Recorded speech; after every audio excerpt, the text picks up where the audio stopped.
Cette semaine, mesdames, messieurs, l'idée à la con, c'est la Tesla, la voiture du futur. Elon Musk, mesdames, messieurs, vous le connaissez, c'est un martien qui nous fascine. Il envoie des fusées et il fait des autos. Au point aujourd'hui que la voiture verte qui à ses débuts se disait Prius se dit aujourd'hui Tesla, comme on dit frigo pour réfrigérateur et palmade pour accident de la route. Et regardez de près, il n'y a rien de très innovant dans la Tesla, car l'auto électrique existe, et oui, depuis plus d'un siècle, et depuis, elle n'a pas vraiment changé.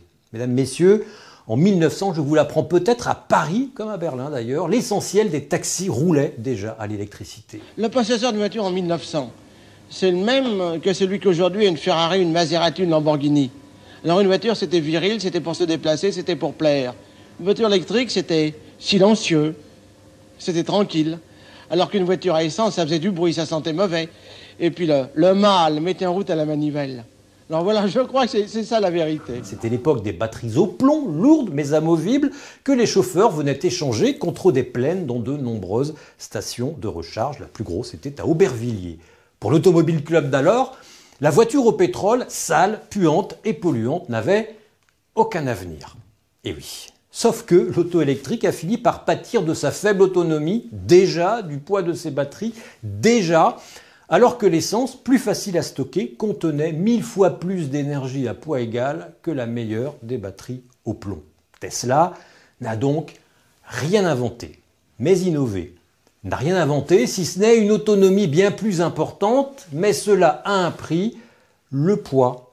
Je vous donne un chiffre pour vous fixer les idées. 1 kg d'essence, c'est-à-dire 1,3 litre d'essence, c'est environ 10 kWh d'énergie disponible. Alors que 1 kg de batterie lithium-ion, les batteries des voitures électriques, c'est 240 Wh au mieux, soit 42 fois moins que l'essence. Autrement dit, 1 kg de batterie, c'est comme 3 petits centilitres d'essence.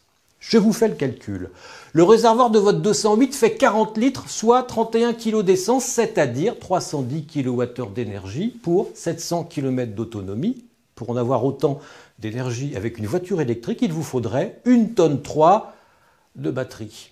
En fait, c'est pas compliqué. En électrique, plus on veut de l'autonomie, pour rouler comme dans une voiture à essence, plus il faut de batterie, plus c'est lourd, plus il faut de la puissance pour faire avancer tout ça, plus il faut donc de batterie, plus c'est lourd, etc. La voiture électrique est donc condamnée inévitablement à l'obésité. Alors avec Tesla et ses 500 km d'autonomie minimum par véhicule, on est bien servi parce qu'on est entre 1,7 tonne et 2,5 tonnes la voiture, dont 40% du poids et du prix sont contenus dans les batteries. Vous savez maintenant pourquoi les Tesla sont si moches et si grosses.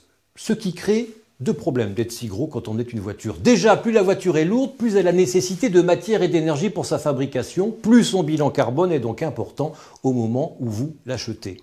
Selon l'ADEME, par exemple, dans un rapport paru fin 2022 que je vous cite, par rapport à une berline compacte diesel, la dette carbone est remboursée au bout d'environ 15 000 km pour un petit véhicule de type citadine électrique, alors qu'elle n'est remboursée qu'après 100 000 km pour un SUV électrique haut de gamme, par exemple, un gros machin aussi lourd qu'une Tesla.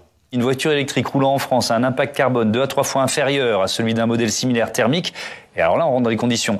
À condition que sa batterie soit de capacité raisonnable, inférieure à 60 kWh, et avec une batterie de taille supérieure, l'intérêt environnemental n'est pas garanti. Alors d'après d'autres études, il faudrait rouler entre 50 000 et 100 000 km pour commencer à émettre moins de CO2 qu'un diesel équivalent, sachant que le Français moyen fait à peine 12 000 km en moyenne chaque année.